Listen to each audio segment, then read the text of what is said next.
Let's go back in time. The year is 2000. The dot-com dream is imploding, and one of the biggest names of the era is on life support, hemorrhaging cash and staring into the abyss. This is the story of how Amazon went from being a dot-com disaster to, well, an absolute global empire. It seems almost impossible to believe now, but back then, this was what everyone was saying. I mean, Wall Street analysts had basically written the company's obituary. All they saw was a business that was just burning through cash with zero profit in sight, and they were sure it was game over. Amazon.toast. It wasn't just a clever name, it was a joke. And this is why they were so certain. 94%. That's how much of Amazon's stock value just vanished when the bubble burst. The share price tanked from over $100 all the way down to just $6. Can you imagine losing almost all of your company's value just like that? Investors were running for the exits, and the end looked really, really close. The contrast between then and now is it's staggering. You look at the reality in 2000,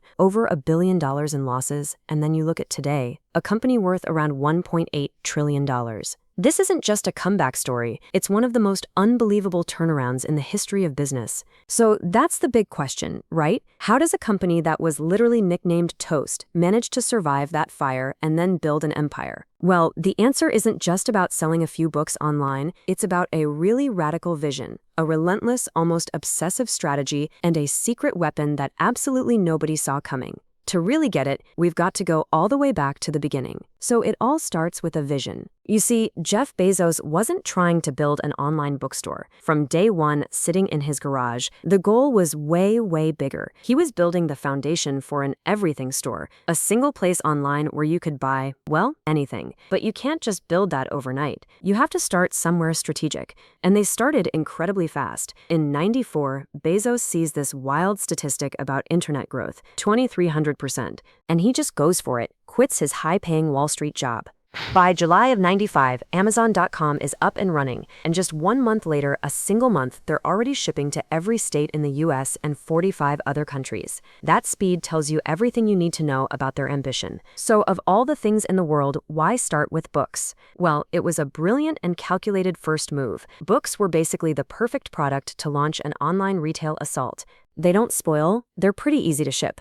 And here's the key. There are millions and millions of different titles. No physical store on the planet could ever hope to stock all of them, but the internet could. It was the perfect wedge to pry open the market. Okay, but how do you get from that one wedge to the everything store? It all boiled down to this one core idea called the flywheel. This was literally the business philosophy supposedly first sketched out on a napkin by Bezos. And the whole point wasn't to make a profit, not at first. The goal was to get this wheel spinning, creating a self-reinforcing loop of growth that would eventually become unstoppable. And here's how it works. It's actually pretty simple. You start by lowering prices on everything. That brings in more customers. Having more customers and more traffic on your site then attracts other sellers who want a piece of that action. Those sellers bring a ton more products, which creates a much wider selection. And what does a massive selection do? It brings in even more customers, which lets you lower prices even more. And the wheel just spins faster and faster and faster. But here's the catch with that whole flywheel concept. A strategy that is all about growth and not about profit is extremely fragile, and in the year 2000,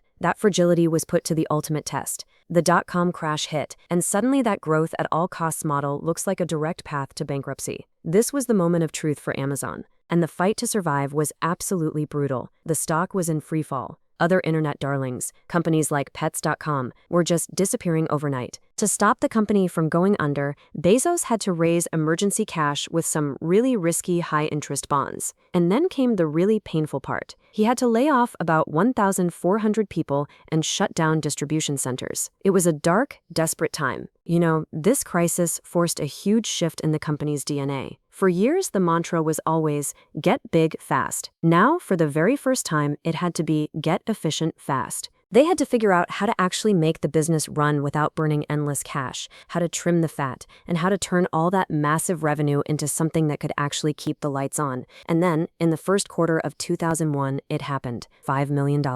It was a tiny profit, basically a rounding error compared to their sales, but that tiny number was everything. It was proof. Proof to Wall Street, proof to their employees, and proof to themselves that the model could actually work, that Amazon could be profitable. They had survived.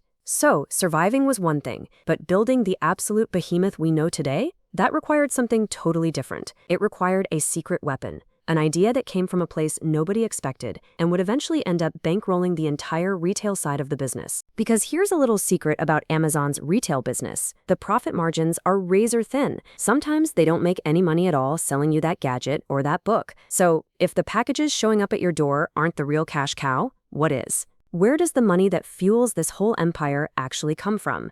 The answer is Amazon Web Services, or AWS. It started back in 2006, almost like a side hustle. See, Amazon had built this incredible, world-class server infrastructure to run its own massive website. And then they had this revolutionary thought. What if we just rented out our extra computing power to other companies? Honestly, nobody saw it coming. A retailer getting into cloud computing? It sounded bizarre, and the impact of AWS has been absolutely mind-blowing. Just look at this. Overwhelming majority of Amazon's actual operating profit, the money they really make, doesn't come from retail. It comes from AWS. This hugely profitable cloud business became the engine that funds the low-profit retail business, letting them keep prices dirt cheap and just keep growing and growing. So, with AWS basically printing money, that original vision of the everything store could finally be built on a scale that nobody could have ever dreamed of. Amazon wasn't just a store anymore. It was becoming something new, a platform that was weaving itself into the very fabric of how the internet works.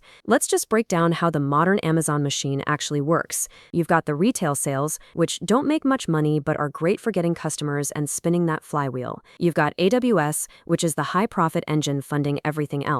Then you have the fees from third-party sellers, where Amazon is like a digital landlord taking a 15% cut. And on top of that, you have advertising, which is basically a toll sellers have to pay just to get noticed on the site. And this right here is the key thing to understand. Amazon built an entire ecosystem with over 150 million Prime members in the US alone. They have locked in a massive, loyal customer base. Once you're paying for Prime, you just shop on Amazon. It's the default. It's not a store anymore. It's more like a utility that's just part of our daily lives. But of course, when a company gets this big and this integrated into everything we do, it raises some really serious questions. The same ruthless, relentless efficiency that allowed Amazon to succeed has also caused a ton of disruption and concerns about its incredible power. Because this is the other side of that success story. Amazon's growth came at the expense of thousands of small businesses that just couldn't compete. They've been accused of predatory tactics, like allegedly selling diapers at a loss to drive competitors like diapers, come out of business and then jacking up the prices.